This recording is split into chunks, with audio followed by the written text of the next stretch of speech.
things. Life is more important. That's why we always talk about life.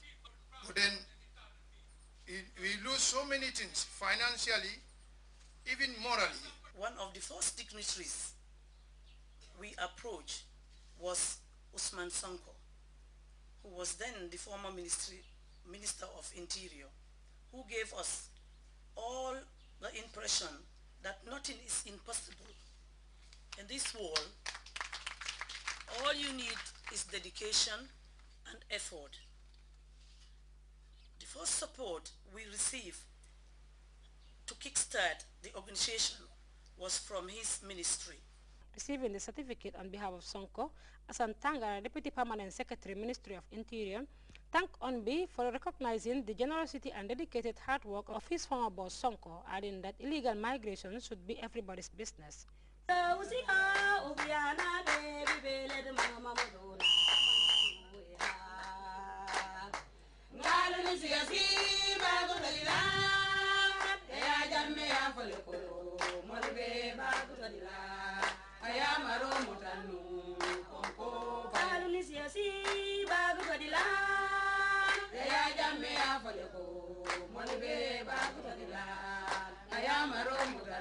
For GRTS News, I am Debuso. Jan and Sylvia Kelly, a UK-based couple, recently donated educational and medical materials to the Methodist Church, the Gambia. The items, valued over $2 million, are earmarked for the National Library, the Methodist Clinic, and schools in Region 6. Samuel Ba picks up the rest of that story.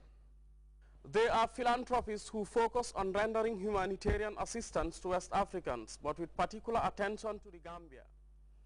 Ryan and Sylvia Kelly, a UK-based couple, recently shipped a 40-feet container of educational and medical items to the Gambia. The move, according to the donors, is part of an annual consignment sent to help the Methodist Church. But this time around, the National Library and schools in Region 6 have been added to the list of beneficiaries. We've been doing this now for 28 years because we first came out here for a holiday in 1984, and we realized that there was a need, and we brought a small quantity of things then, and gradually that has grown every year since that time. At a brief handing over ceremony, the Methodist Education Secretary, Jonathan Good, described the couple as true friends of the Gambia, pointing out that they have been enjoying such support for 28 consecutive years. Priority areas are and have always been education, health, and agriculture. For the past 28 years, we have been receiving lots and lots of materials from two people whom I would introduce later. And these materials they have, brought for the past 28 years have cost so much, millions and millions of dollars. Antoine Demba of the Ministry of Basic and Secondary Education applauds the donors for what he calls a long, fruitful partnership. These are relevant materials. They are contributing towards the development of education in the country. Like I used to quote from Nelson Mandela, he said, education is a great engine of personal development. So anybody who is contributing that towards that, there is a great need to thank those people. The donated items include furniture, stationery, and 400 kilograms of medical items for the West Coast region. This is their 31st container shipped to West Africa. 26 have already been delivered in the country, 6 to Sierra Leone, and 2 others are due for the Gambia come September this year. Samuel Ba, GRTS. You can follow that story and other GRTS programs live on our website at www.grts.gm. There you can also monitor GRTS Radio live. We'll take our first break now. The news continues right after.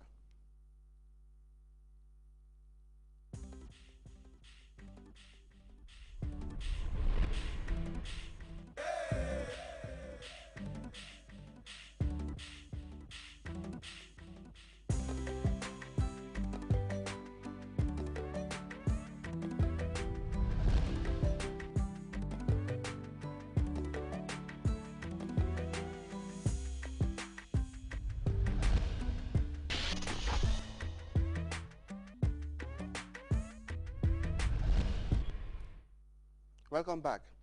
Voters in Russia are gearing up to head to the polls to pick a new president. The election happens this Sunday, and whosoever wins will serve a 6-year term. But if no candidate receives more than 50% of the vote, then the top two vote getters will face each other in a runoff 3 weeks later. The man widely expected to win is the current Prime Minister and former President Vladimir Putin. His nearest rival is Gennady Yugovon from the Communist Party, who is standing for the 4th time. Citizens feel blank is following the Russian elections, and this is his report. 20 years since the collapse of the Soviet Union, the Communist Party has been a constant political force in Russia, and its leader, Gennady Zyuganov, is a persistent presidential candidate. As you say, he's now making his 4th run for the job. He is a long way behind, according to the opinion polls, but he still remains the closest competitor to that likely winner, the current Prime Minister, Vladimir Putin. These young people are not cheering for a sports team. They're passionately screaming for this man, the Communist Party's presidential candidate, Gennady Zyuganov. Before a crowd of true believers, he speaks of the Soviet Union's former greatness. That empire and its ideology collapsed 20 years ago, but Russia's Communist Party still reveres Lenin, the man responsible for it. Zyuganov is rarely far from Lenin's image.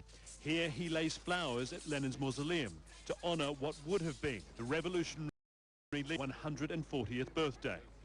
But when we meet Zyuganov, he insists today's communism is very different to Soviet communism. He says under the USSR it was a system of state control. Now it's a modern left-wing political party. Zyuganov says the communists are for democracy and political competition. He says he wants a coalition government. He believes in an economy that is pro-business, but he also wants government control of big industries like agriculture, oil and banking.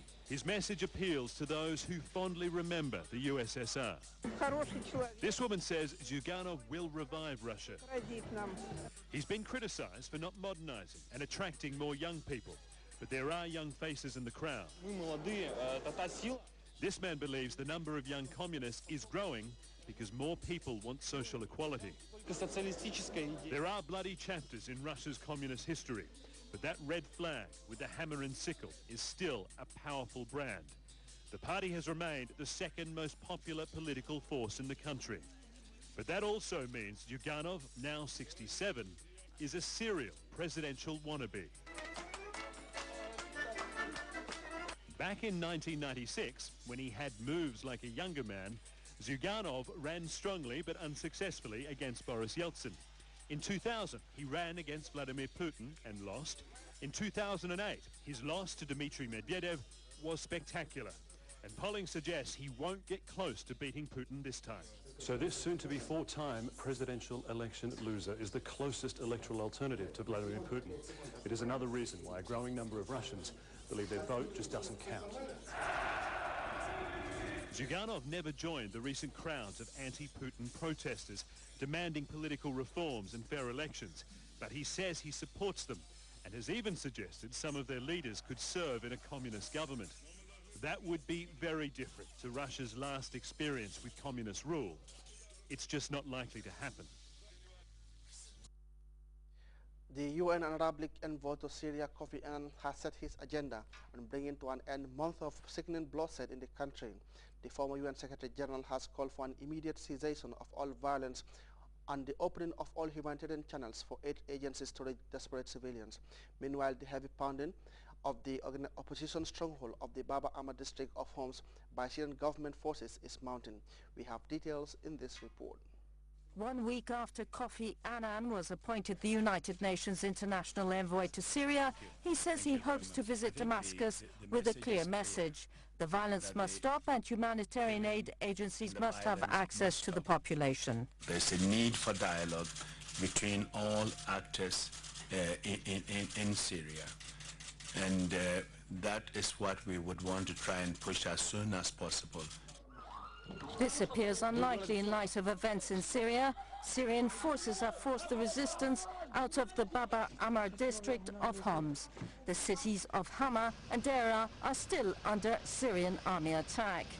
As the Syrian army continues to punish civilians in Syria's besieged cities, rebel army forces from the Free Syria